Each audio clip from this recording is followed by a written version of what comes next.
오늘 말씀을 통해서 이제 제목을 이렇게 지었습니다. 사랑은 움직이는 거야라는 말씀의 제목을 가지고 함께 은혜를 나누기를 소망합니다. 한 이동통신사 이제 광고로 이것을 했어요. 그래서 이제 제 기억에 가물가물했던 게 뭐였냐면 정우성이 나오고 막 이제 나뭇잎을 던지면서 사랑은 뭐 이제 변하지 않는 거야, 뭐 사랑은 움직이는 거야, 이렇게 광고를 저는 그렇게 생각을 하고 이제 제목을 지었거든요. 그래서 오늘 혹시나 해서 한번 유튜브에 찾아왔어요. 사랑은 움직이는 거야 했더니 정우성이 안 나오더라고요. 정우성은 2% 광고 뭐 이제 나온 것 같아요. 안 찾아봤어요. 누가 나오냐면 차태현이 나오고 김민희가 나오고 그다음에 이제 원빈이 그다음 광고에 또 나오더라. 그러면서 사랑은 움직이는 거야 하면서 뭐냐면 한솔 이제 인터넷에 대한 부분들을 이제 광고를 합니다. 그래서 이제 018인가요? 그거 이제 광고를 하는 거였어요. 사랑은 움직이는 거야. 그래서 이제 제가 역시 기억에 오작동이 있고 착각하는 게 있구나라는 생각이 듭니다. 그래서 항상 점점 불안해. 아내가 항상 제가 무슨 말하면 맞죠? 맨날 물어보는데 틀려가지고 종종 틀려서 그러니까 항상 불안해요. 저도. 그래서 이제 찾아보니까 역시나 제 기억이 틀렸다라는 것을 알게 되었습니다. 근데 여기서 보면 사랑은 움직이는 거야라는 이제 광고를 할 때 뭐죠? 영원한 사랑은 없어. 더 좋은 것이 있으면 선택하는 거고 바뀌는 거야. 그래서 우리 통신사가 더 좋은 거야 라고 하면서 너네들 기존에 쓰던 거 바꿔라는 것을 이야기하는 차원으로 이 광고를 이제 했었던 것 같습니다. 그런데 우리도 그러한 생각이 있지 않습니까? 아니, 나한테 더 잘해준 사람한테 가는 게 맞는 거고, 또 나를 더 편하게 하기 위해서 더 많은 연봉을 버는 사람한테 가서 결혼을 하는 게 더 맞지라는 생각이 우리 안에 깔려 있을 때가 많이 있어요. 그렇지 않나요? 그렇게 이제 깔려 있을 때가 있습니다. 그런데 그거는 세상적인 관점에서의 사랑이라는 거예요. 성경적인 사랑은 그러한 사랑이 아닙니다. 똑같아요. 세상의 사랑도 움직이는 거고 성경에서 이야기하는 사랑도 움직이는 것입니다. 그런데 달라요. 그것은 뭐냐면 세상의 사랑은 나에게 더 유익이 되고 나에게 더 좋은 것이 되고 나에게 더 기쁨이 되어주는 것을 선택하는 그 사랑의 움직임을 이야기한다면, 오늘 사랑장에서 이야기하는 성경에서는 무엇이냐면 진짜 사랑은 움직이지만 변덕스럽게 요동치는 것이 아니라 상대를 향해 끊임없이 발을 내딛고 행동하는 역동적인 힘이에요. 그러니까 상대방이 부족해도, 상대방이 조금 어려움에 처했다고 해서 버리는 것이 아니라, 외면하는 것이 아니라 끊임없이 그 사람에게 찾아가고 힘이 되어주고 그 사람과 함께하는 것, 이게 진정한 사랑이라고 성경은 이야기하고 있습니다. 그래서 본문에 있는 이 15가지의 성경의 속성에, 사랑의 속성에 대해서 이야기할 때에 모두 다 뭐냐면 형용사나 명사가 아니라 다 동사로 되어 있습니다. 그러니까 모든 게 다 뭐예요? 움직이는 거예요. 즉 성경이 말하는 아가페의 사랑은 가만히 머물러 있는 감정이 아니라 지금도 살아서 쉼없이 움직이는 행동력 있는 것이다라는 거예요. 그러니까 하나님의 사랑은 그냥 멈춰 있는 그 사랑이 아니라, 딱 그냥 우리가 생각한 그 사랑이 아니라 끊임없이 흘러가고 끊임없이 움직이고 끊임없이 다른 사람들을 변화시키는 영향력으로 사용되어지고 움직이고 있다라는 것을 우리가 기억해야 됩니다. 그래서 뭐냐면 하나님의 사랑은 멈춰 있는 게 아니에요. 그냥 하나님의 사랑이 크게 그냥 가만히 있는 게 아니라 그 큰 사랑이 끊임없이 어떻게 하는 거죠? 나에게 흘러 넘쳐오는 거예요. 여러분들 이제 여름이 되니까 점점 바닷가 가서 이제 물놀이 하고 싶은 이제 마음들이 생기는 분들도 있을 거예요. 저는 이때쯤 되면 딱 2가지가 생각이 나요. 뭐냐면 래프팅 했던 거. 그 래프팅이 생각보다 되게 힘듭니다. 힘들어요. 그런데도 재밌어요. 그리고 또 다른 하나는 뭐냐면 삼척에 가가지고 거기에서 이제 스노클링 했던 거. 우리나라에서는 그만한 곳이 이제 별로 없다고 이야기하는데 그렇게 해서 이제 했던 거. 그래서 파도 치면서 거기 안에서 이제 물고기 보고 뭐 이게 이제 막 생각이 나요.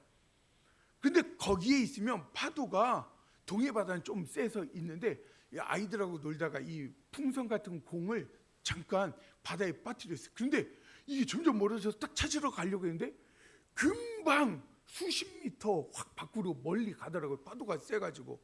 그래서 무서워가지고 못 갔어요. 구명조끼가 있는데도 불구하고 죽을까 봐. 근데 파도가 끊임없이 우리에게 몰아칠 때 감당할 수 없어요. 우리가 종종 영상을 보지만 큰 파도가, 집채만한 파도가 오면 어떻게 해요? 사람이 휩쓸려가 하잖아요.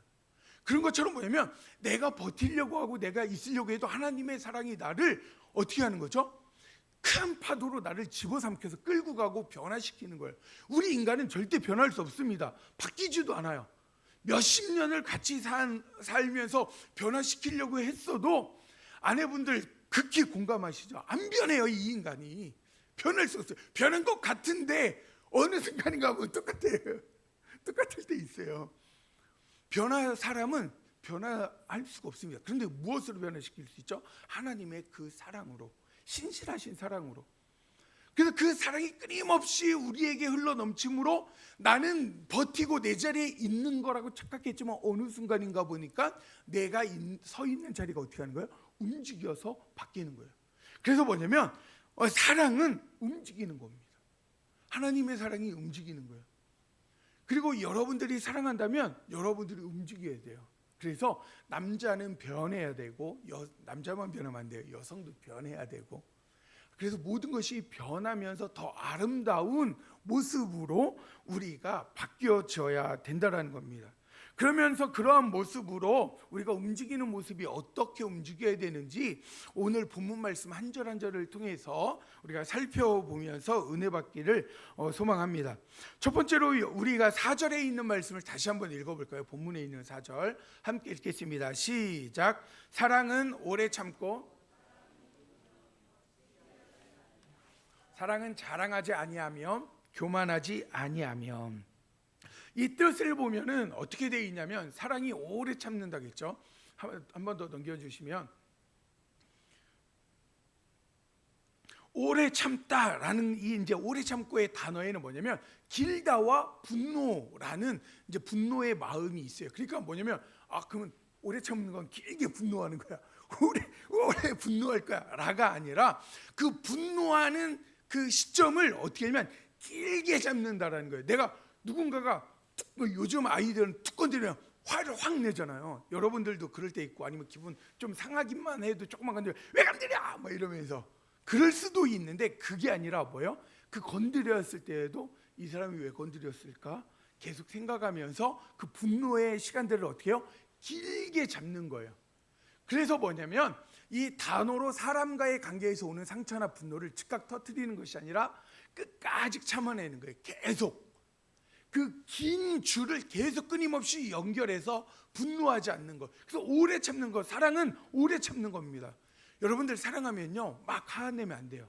그래서 자 오래 참아 주셔야 돼요.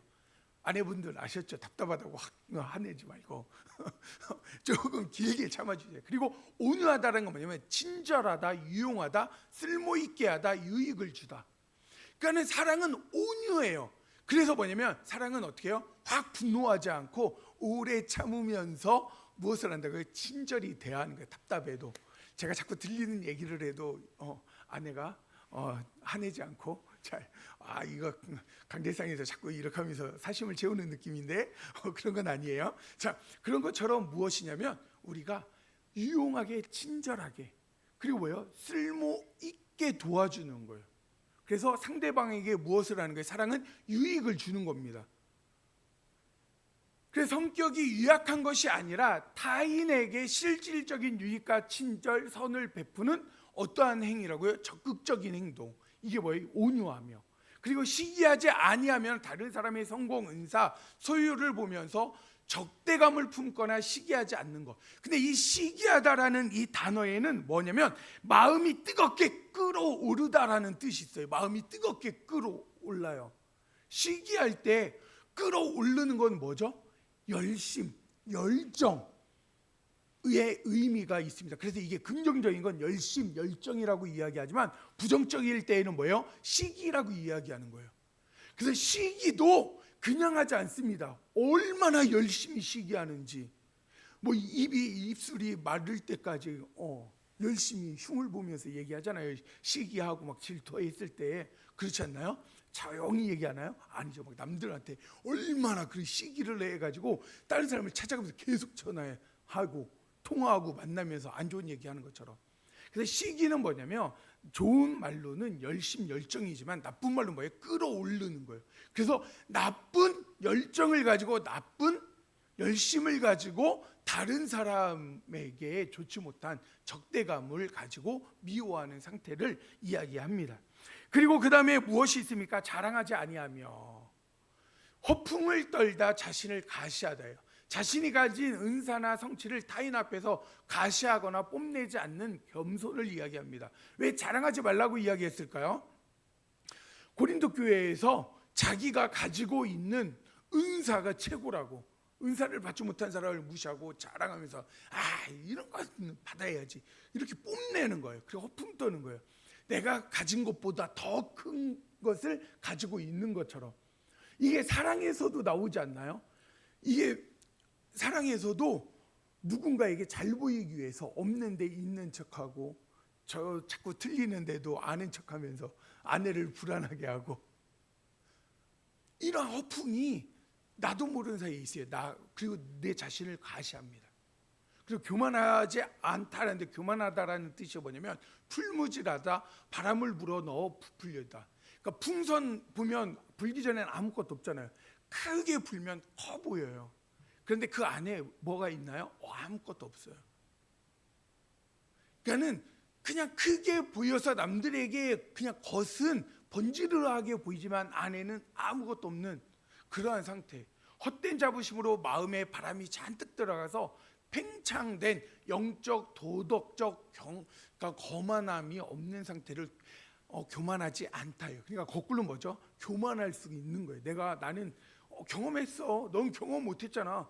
예수의 사랑 알아? 뭐 이러면서 말씀도 모르는 게, 은사도 받아보지 못한 게 그럴 수 있나요? 없어요. 여러분들 다 사랑해 보셨잖아요. 근데 사랑이 사람과 사람에 따라서 사랑이 달라요. 방법도 다를 수 있어요. 어떤 분은 먹는 거를 막 챙겨줘야 사랑이라고 생각하고, 어떤 분은 먹는 게 뭐가 중요해, 구경할 때 여행할 때 같이 많이 돌아다니는 게 중요하지, 그러는 분이 있고, 어떤 분은 돌아다니고 먹는 게 뭐가 중요해, 말이 통해야지, 뭐 이런 거. 각자의 추구하는 게 다르고 성품이 다른 것처럼 다 달라요. 그런데 우리가 하나님의 사랑을 단편적으로 내가 느낀 것만 생각하면서 얘기할 때가 참 많이 있어요. 그런데 그러한 것이 얼마나 교만함인가를 이야기합니다. 그러면서 고린도 교회 성도들에게 하나님의 사랑을 경험하고 하나님이 주신 은사를 체험했다고 해서 그것이 전부가 아니다. 다른 사람들은 다른 모양으로, 다른 느낌으로, 다른 삶을 통해서 경험하고 느껴진다라는 것입니다. 그렇기 때문에 각각의 그 사랑을 가지고 부부가 살아가는 것이고, 형제 간에 우애를 가지는 것이고, 교인들 간에 서로 교제하며 하나님의 안에서 서로를 품으며 가는 것입니다.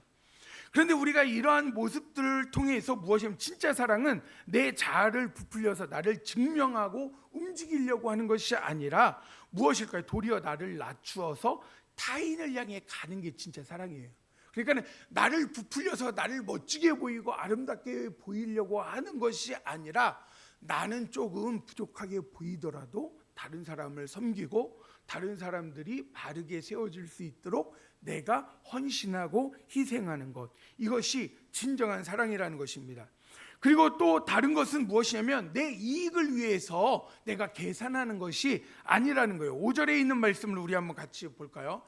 5절 말씀 함께 읽겠습니다. 시작. 무례히 행하지 아니하며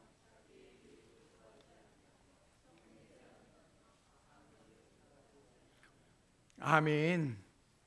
이것은 이제 한번 넘겨 주시겠어요?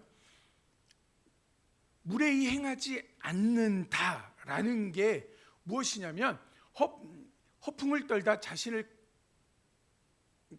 가시하다, 그리고 자신이 가진 은사나 성취를 타인 앞에서 가시하거나 뽐내지 않는 겸손함. 이게 조금 약간 이제 앞에 위에 부분하고 이제 비슷하기는 하지만 무엇이냐면 자랑하고 좀 약간 비슷하죠. 그런데 이게 이제 무례히 행하지 않는 게 뭐냐면 내가 가지고 있는 것 때문에 무엇을 하냐면 다른 상대방을 판단해 버려요. 그리고 이게 다른 말로는 뭐냐면 무례히 하다는 건 선을 넘다예요. 선을 넘는 거. 요즘 젊은이들이 이야기하는 거, 야, 너 선 넘었어. 이거 많이 하죠. 그러니까 이게 적당히 해야 되는데 조금 내가 아는 척하고 또 상대방의 그런 상황을 다 모르면서도 꼭 지적질하고 또 이렇게 해야 돼, 저렇게 해야 돼, 이렇게 이야기하는 부분들, 이걸 뭐라고 하면 선을 넘었다고 하죠. 이 선. 그러니까 너무 친밀해도 무엇을 해야 되면 선을 지켜야 돼요. 그래서 부부간에서도 친밀, 이 선이 있어야 돼요. 장난칠 때에도 이제 아내는 저를 툭툭 쳐요. 근데 제가 툭 치면요 되게 아파해요. 그래서 왜? 너무 아프다고. 그러니까 뭐냐면 아내는 저를 때려서 저는 그렇게 아픈 걸 안 느끼니까 그렇게 해도 돼요. 근데 제가 때리면 선을 넘는 거예요. 아내가 때리는 건 선을 안 넘는 거예요. 그러니까 이 선이 있어요. 선이. 우리도 그렇잖아요. 누군가를 이야기할 때에도 너무 그 선을 넘어서 간섭을 하면 안 돼요. 그래서 부부관계에서도, 그리고 부모와 자녀 관계에서도, 그리고 교인들 관계에서도 무엇이면 무례히 행하지 않는 건 뭐냐면 선을 지키는 거예요. 근데 우리가 너무 친밀하다고 종종 그 선을 어떻게 할까요? 넘을 때가 있어요. 그래서 이 무례히 행한다라는 건 뭐냐면 선을 어떻게 해요? 잘 지키는 것이다 라는 것을 이야기합니다. 그리고 그 다음에 또 한 번만 더, 자기의 유익을 구하지 아니하며, 이건 뭐냐면 자신의 것을 찾아 헤맨다 라는 의미를 가지고 있습니다. 그러니까 이 찾아 헤맨다는 게 뭐냐면 찾는다, 구하다라는 게 뭐냐면 열렬히 찾다, 추구하다, 조사하다, 갈망하다라는 의미가 있어요. 구한다라는 거예요. 그러니까 열렬히 찾는 건 뭐예요? 열심히 그것에 대해서 목숨을 걸어요. 무엇에? 내 유익, 내 이익, 나에게 조그만 어떠한 유익만 있어도 목숨을 거는 거예요. 그래서 오직 자기 자신의 유익과 권리만을 눈을 켜고 끊임없이 찾아 헤매던 그 모습이 하나님의 사랑 안에서는, 그리고 내가 사랑하는 사람에게서는 그것을 어떻게 하는 거죠? 끊어내는 겁니다. 그리고 나의 유익을 구하던 삶의 태도를 바꿔서 나에게 유익이 되지 않더라도 누구에게 유익이 되도록요? 상대방에게 유익이 되도록 내가 도와주고 함께 참여하는 것, 이것이 바로 무엇이냐면 다른 사람들에게 주는 내가 나의 유익을 구하지 않는 거예요. 그런데 이 나에게 유익을 구하지 않는다라는 것을 보면은 이게 뭐냐면 다른 말로는 우상을 버리는 거예요. 우상이 뭘까요? 성경에서 우상이 나여다. 내가 높아지길 원하고, 그래서 아담과 하와는 내가 누구처럼 되길 원한 거야? 하나님처럼. 지금은 우리가 뭐죠? 하나님의 자리를 탐내서 하나님의 다스림이 아니라 내가 내 인생을 다스리고 내가 내 인생을 주도하고 내 인생의 주인으로 살기를 원하는 마음으로 살아가는 것, 이게 뭐예요? 유익을 구하고 교만하고, 이것이 우상숭배예요. 그래서 나의 유익을 구하지 않는 것은 무엇이냐면 하나님만이 나의 주인 되심을 고백하는 것이고, 또 다른 말로는 무엇이죠? 친구를 위해서 자신의 생명을 내어주는 행위이기도 합니다. 그러니까 나의 유익을 구하지 않는 것, 이게 너무 중요해요. 그래서 서로 간에 사랑할 때에는 내 것을 챙기는 게 아니라 다른 상대방을 챙겨주고 배려해주고 베푸는 것입니다. 그런데 이 고린도 교회는 우리가 성경에서 보면 어떻게 이야기하고 있습니까? 은사 때문에 다른 사람을 무시하고 업신여기는 것도 있었고, 또 돈이 많은 사람, 물질이 풍성한 사람들은 일찍 음식을 많이 가지고 와서 좋은 자리에 안방에 차지하고 거기서 음식을 다 먹습니다. 그리고 배부르고 술 취해서 알딸딸하게 포도주를 너무 마셔서 알딸딸한 상황에 있을 때에 다른 허겁지겁 일하고 온 노동자들이나 노예들이 왔을 때에 먹을 것이 없어요. 그리고 음식 찌꺼기 같은 것들밖에 없습니다. 그들은 예배 드리려고 왔기 때문에 너무 배고픔을 참고 달려왔는데 아무것도 없으니까 화가 나고 또 얼마나 고통스럽겠습니까? 그래서 뭐냐면 가난한 이들을 굶겼고 받은 영적인 은사만이 최고라고 여기면서 공동체의 유익에는 안중에도 없어요. 오직 무엇에만 있습니까? 내 유익, 내 자랑에만 관심이 있었던 거예요. 그래서 이러한 것들, 인생의 내 신앙의 나 중심의 신앙에서 이제는 하나님과 이웃의 중심으로 시선을 바꿔서 삶을 살아야 한다라고 사도 바울이 이야기하고 있는 겁니다.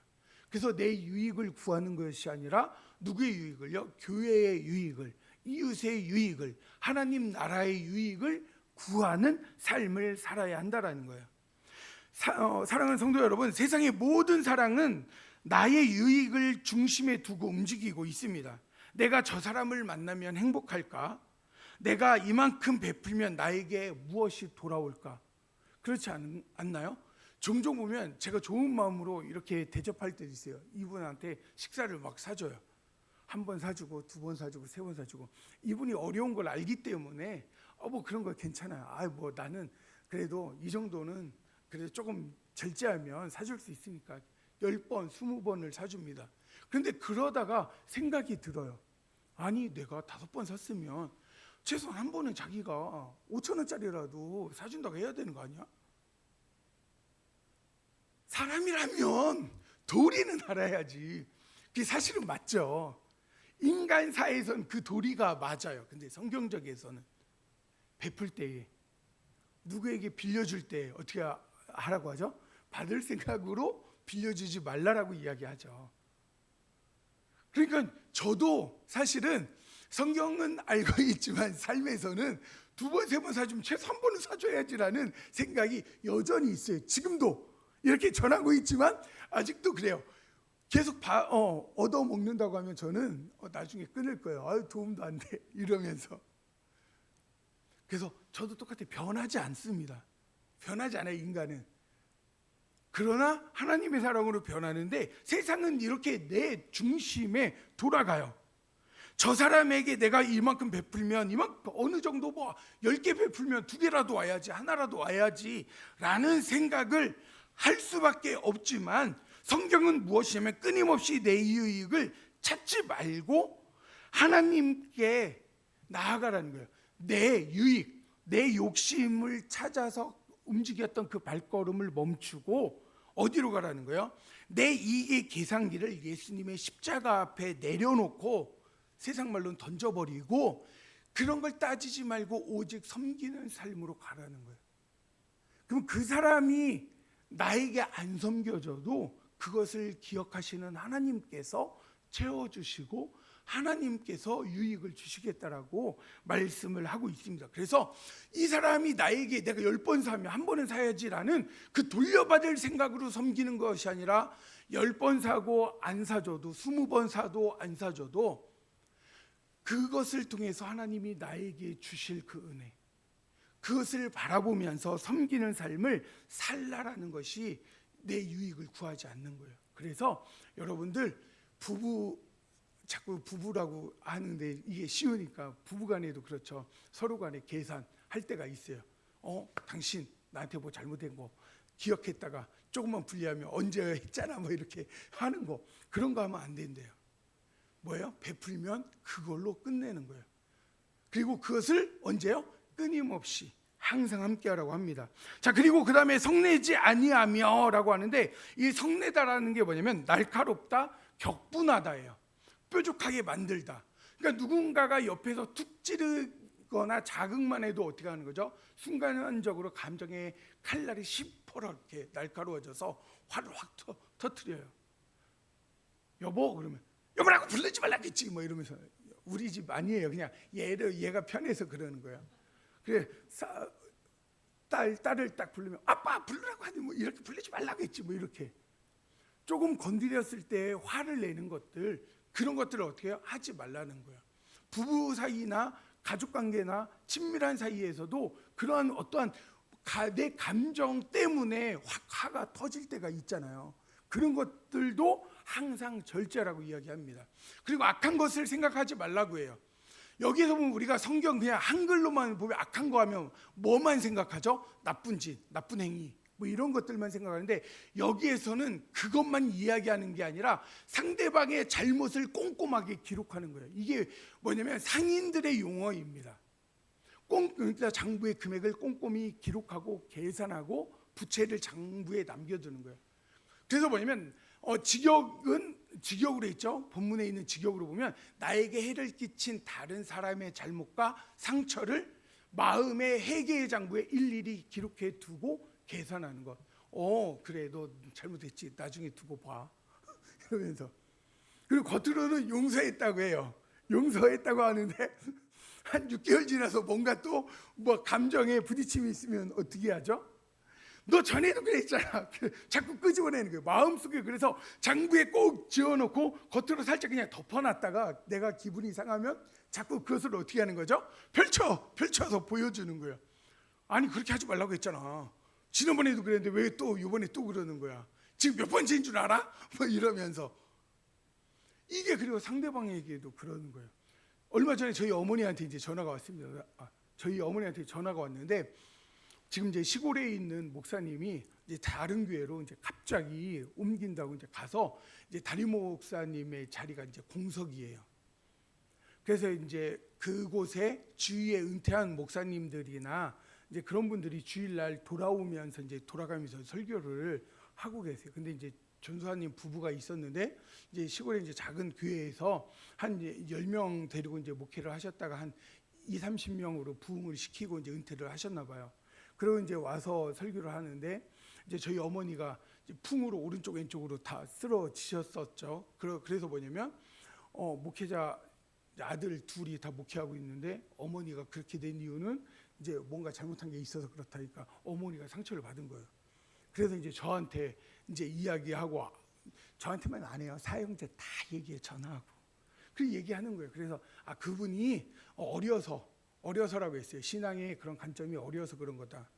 그 하나님께서 뭐 잘못했다고 해초리 주실 수도 있지. 근데 그 안에는 잘못해서가 아니라 더 바르게 크고 또 사랑으로 하는 것이고, 그것을 통해 더 성숙한 신앙의 길로 가는 것이다. 그렇지만 또 그 모든 것들이 뭐냐면 죄 때문에 그런 건 아니다. 성경에 예수님께서도 그 보지 못하는 자, 그리고 장애를 갖고 태어난 분들이 부모의 죄입니까라고 할 때 아니다, 하나님의 영광을 위해서라고 했다.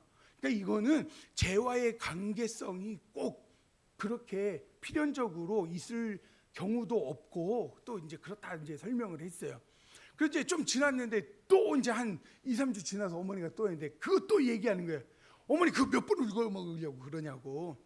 그 어머니는 그게 그 상처가 된 거예요. 설명하고 풀어줘도 그거를 자꾸 장부를 닫아놨다가 조금만 지나면 할 말 없고 또 통화를 오래 하고 싶고 뭐 하고 싶으면 자꾸 장부를 이렇게 열어놓고 막 흉을 보시는 거예요. 근데 우리가 그럴 때가 있어요. 제가 어머님만 예하있지만 저도 그래요. 제가 누구 아들이겠어요. 그러니까 사람은 이러한 모습이 있습니다. 근데 이게 뭐예요? 악한 것이라는 거야. 악한 거. 주 안에서 한번 용서하고 그것을 내려놓았으면 그 마음을 품으면 돼야 안 돼요? 품지 말라는 거예요. 성경에선 그 마음을 품지 말라는 거예요. 왜요? 하나님께서 너희의 죄악을 용서하고 그것을 다시는 어떻게 한다고요? 돌아보지 않는다라고 말씀하셨기 때문에. 그래서 우리가 가족 간에, 형제 간에, 또 교우들, 성도님들 간에 세상 사람들의 관계 속에서도 내가 용서했다고 하면 이거 펼쳐 보이면 돼요, 안 돼요? 안 돼요. 이거 장부 어떻게 해야 돼요? 태워버려야죠. 버려야 돼요. 안 그러면 자꾸 이거 펼쳐봐요. 그래서 성내지 않는 것, 악한 것을 생각하지 않는 것이 바로 이런 것입니다. 그리고 6절에 있는 말씀을 우리 한번 같이 읽어볼까요? 6절에 있는 말씀 함께 읽겠습니다. 시작. 아멘. 사랑은 세상의 불의를 보면서 내심 고소해야 하는 마음을 멈추라고 이야기하는 거예요. 불의를 기뻐하는 것 무엇이면 평소 나를 힘들게 하던 사람이 실수를 하거나 사업에 실패했을 때 겉으로는 아우 어떡해요, 힘들어서 어떡해요, 속으로는 내가 그럴 줄 알았어, 아우 꼬셔, 묵었던 지증이 확 내려가네. 이러한 마음 있으셨죠? 없으셨나요? 저는 있었어요. 부끄럽게도 있습니다. 그리고 남들이 잘 되는 거 보면 부러워요. 그러나 그래도 그 안에서 우리는 무엇에 멈출 줄 알아야 돼요. 쌤통이다, 죄를 짓더니 벌 받았네, 고소하다, 거 봐라, 이거 하면 돼요, 안 돼요? 하면 안 돼요. 저희 어머니한테 그렇게 말씀하신 그 목회자분도 전도사님이신데, 그분도 이 말을 생각할 수는 있어요. 그러나 그걸 입 밖으로 내면 안 돼요. 왜냐하면 그렇게 하는 건 상처가 될 수도 있잖아요, 상대방에게. 우리 어머니 꽁한데 그분이 우리 어머니 성격을 잊어버려서 그래요. 그 지금 장부에 적어놨는데 그런데 이러한 것처럼 뭐냐면 이러한 마음들을 가지면 안 된다고 이야기합니다. 그러면서 뭐를 이야기하면 진리와 함께 기뻐하고, 진리와 함께 기뻐한다라는 게 뭐냐면 단순히 멀리에서 축하해, 너무 잘 됐어, 이렇게 이야기하는 것이 아니라 그 대상과 나를 완벽하게 동일시켜서, 나와 대상을 완벽하게 동일시켜서 축제처럼 함께 춤추며 한화하는 것이에요. 그러니까는 내가 좀 미워하고 저 사람이 망했으면 좋겠는데 라는 마음이 들었던 대상이 있었는데 그 사람이 더 잘 됐어. 그럼 어떻게 해요? 너무 잘 됐다고 같이 동일시해서 내가 성공한 것처럼 기뻐하며 축하해 주는 마음을 갖는 것, 이게 뭐예요? 사랑은 바로 그래서 불의하지 않고 진리와 기뻐하는 겁니다. 왜 진리와 기뻐할까요? 이 진리가 무엇입니까? 하나님의 뜻, 하나님의 의 안에서 기뻐하는 거예요. 하나님의 의가 무엇입니까? 원수를 사랑하고 원수가 잘 되는 것조차도 기뻐하고 축복해 줄 수 있는 마음, 그리고 그 원수를 나의 가족으로, 나의 식구로 받아들일 수 있는 마음. 그러니까 그 원수가 나의 가족이 되니까 어떻게 해야 되는 거예요? 너무 잘 된 거예요. 너무 좋은 거예요. 그렇잖아요. 우리 가족이 잘 된 거야. 전에는 원수여서 망했으면 좋겠는데, 이 마음이었는데 주 안에서 한 가족이 되었더니 잘 되는 걸 기뻐하고 축하해 줄 수 있다는 것입니다. 함께 기뻐하다라는 게 얼마나 기가 막힌 단어이지. 히브리어로, 헬라어로 보면 함께 기뻐한다는 게 구경꾼처럼 잘 됐다, 박수 한번 쳐주고 냉랭하게 있는 그러한 마음이 아니라 진리가 승리하는 그 현장에 내 마음을 통째로 던져서 마치 나의 일처럼 온몸으로 춤을 추며 축제를 벌이는 강력한 연대라고 주석에 설명하고 있어요. 그러니까 진리가 뭐예요? 나를 그 안에 그 승리의 기쁨에 집어 던져서 기뻐하는 거예요. 쉽게 말하면 큰 물통이라고 해야 되나? 큰 수영장 안에서 그 사람들이 기쁘게 즐겁게 놀고 있어요. 나이도 먹을 만큼 먹은 사람들이 뭘 자꾸 물속에서 저렇게 놀아, 이렇게 흉보고 했던 사람들인데, 그들이 너무 기뻐하고 좋은 일이 있어서 나중에 알고 보니까 너무 가정에 사랑하는 자녀들이 탄생이 되었거나 아니면 생일을 맞이해서 와서 기쁘게 노는 거래요. 미웠던 마음이 있지만 그들의 그 기쁨에 온전히 어떻게 하는 거예요? 나도 입고 있던 옷을 벗어 던지고 그 물에 뛰어들어서 그 기쁨에 동참하고 함께 즐거워하는 것, 이것을 이야기하는 것입니다. 이렇게 할 수 있는 게 쉬운가요? 결코 쉽지 않죠. 그럼에도 불구하고 그리스도를 믿는 사람들은 어떻게 하라는 거예요? 그렇게 살아내라고 말씀합니다. 그리고 이제 마지막 7절에 있는 말씀을 볼까요? 7절에 있는 말씀은 무엇이냐면 끝까지 포기하지 말라라고 이야기하는 겁니다. 모든 것을 참으며 모든 것을 믿으며 모든 것을 바라며 모든 것을 견딘다. 그러니까 참고 믿고 바란다라예요. 사랑은 뭐예요?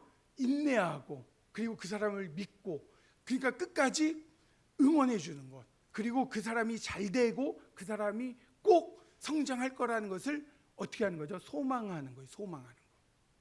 그래서 모든 것은 뭐예요? 전체를 가리키는 거예요. 전체를 가리킨다는 건 절대적인 응답으로 제가 써놨죠. 절대적인 응답. 왜 절대적인 응답입니까? 모든 것에 다 참는 거예요. 참는 거에는 나의 뭐가 필요해요? 힘이 필요해요. 인내가 필요해요. 내 결단이 필요합니다. 그 모든 거에는. 결단이 없이 참을 수 있나요? 참을 수 없어요. 화가 나지만 내가 이거 참아야지 하고 결단해야 돼요. 그래서 모든 절대적인 그 일에 내가 어떻게 해요? 응답하는 거예요. 그게 내가 참는 걸로 응답하는 겁니다. 의미상으로 모든 경우에, 모든 대상에 대하여, 모든 사건에, 모든 환경에서 라는 뜻이에요. 이 모든 것은, 그러니까는 모든 경우에, 모든 대상에, 그러니까 원수 같은 인간이든 사랑하고자 하는 사람이든 아니면 좀 친밀한 사람이든 상관없이 그 모든 사건에 물을 엎질르든 설거지하다가 그릇을 깨든 요리를 하다 태워 먹든 모든 사건, 환경 속에서도 무엇을 하는 거예요? 참는 거예요. 그런데 그것을 그냥 참는 것이 아니라 어떻게 합니까? 하나님 앞에 믿는 거예요. 왜 믿을까요? 그 사람을 믿을 수 있나요? 우리가 믿을 수 없죠. 제가 처음에도 그랬잖아요. 남편도 아내도 변하지 않을 수 있다가 평생 변할 수 없는 게 있어요. 그럼에도 불구하고 우리가 참을 수 있는 것, 우리가 그럼에도 믿을 수 있는 건 무엇입니까? 이 사람을 믿는 게 아니라 신실하신 하나님, 그리고 신실하신 하나님이 부어주시는 은혜로 이 사람을 파도가 나를 끌고 가는 것처럼 하나님께서 그 자리를 이동시켜서 은혜의 자리로, 변화의 자리로, 축복의 자리로, 하나님의 큰 놀라운 사랑의 자리로 이끌어 가심을 믿기 때문에 어떻게 하는 거예요? 믿는 거예요. 그리고 모든 것을 견딘다라는데 이게 뭐냐면 군사적인 용어입니다. 거센 적의 공격과 빗발치는 화살 속에서도 내게 주어진 진지를 이탈하지 않고 끝까지 그 자리를 지켜내는 것, 이게 뭐냐면 견디다예요. 아래에 남다, 사랑은 끝까지 견디어 남는다. 이 견디다라는 게 뭐라고요? 버틴다는 거. 그러니까 그 수없는 공격 속에서 그 사랑은 도망가는 게 아니라 무엇이에요? 버티는 거예요. 그래서 우리가 종종 사랑하면 어떻게 해요? 아무리 힘들어도 버티는 거예요. 그 모든 공격이, 오해의 공격이, 또 잘못된 아픔의 일들이 와도 버티며 견디는 것입니다. 그러니까는 모든 것을 참으며 모든 것을 견딘다라는 것은 무엇일까요? 참는다라는 건 지붕, 덮다라는 거예요. 덮다. 그러니까는 든든한 지붕과 벽이 되어서 안에 있는 식구들이 편안하게 있을 수 있도록 내가 그 모진 비바람을 맞으면서 버티는 거예요. 추위에 견디며 버티는 거예요. 그래서 그 내 안에 있는 사람이 따뜻하고 행복하고 즐거울 수 있도록. 그래서 이 사랑이 두 가지입니다. 하나는 가장의 무게를 이야기하게 돼요. 가정을 지키는, 그리고 신앙을 지키는, 교회를 지키는 사람들. 그래서 이 견디는 것을 우리는 기억해야 됩니다. 그런데 이 견디는 것에 우리가 사실 보면, 이 단어 하나 보면요, 할 수 없어요, 우리가. 그래서 누가 하는 거예요? 이거를 내가 하는 게 아니라 하나님이 하십니다. 그래서 이 사랑이라는 단어에 무엇을 넣냐면 예수 그리스도를 넣으면 또 딱 맞아요. 그래서 이제 마지막에 있는 부분으로 우리 한번 같이 읽어볼까요? 마지막 부분인데 예수님을 그래서 제가 넣어서 약간 이제 편집을 했는데 한번 같이 읽어볼까요? 함께 읽겠습니다. 시작. 예수님은 나를 향해 오래 참으시고 예수님은 나를 온유함으로 대하셨으며 거대한 지붕으로 덮어주셨고 무덤의 어둠 아래에서도 나를 구원하시기 위해 끝까지 자리를 지키며 견디셨습니다. 아멘. 그러니까 사도 바울이 이걸 시적으로 쓴 게 아니라 예수 그리스도를 바라보며 예수 그리스도의 그 사랑을 설명하고 그 사랑을 우리도 품고 그 사랑으로 살아내야 한다라고 이야기하는 거예요. 그래서 이 말씀을 가지고 결혼식에서 이야기할 때 무엇입니까?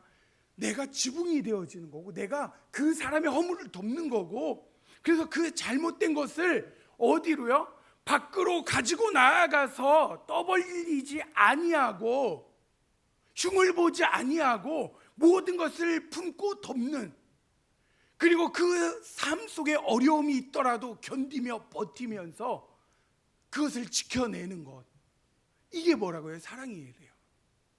여러분들, 세상이 이야기하는 사랑은 움직이고, 세상이 이야기하는 사랑은 내 유익을 위해서 추구하며 밖으로 찾아 돌아다니면서 변하지만, 하나님께서 말씀하신 사랑은 내가 힘들어도, 또 나에게 고통스러운 일들이 있어도 그것을 참고 견디면서 내가 사랑하는 사람을 덮어주고 품어주고 성장할 수 있도록 내가 바람막이가 되어주고, 모든 공격에서 내가 대신 맞서 싸우면서 버텨주는 거예요.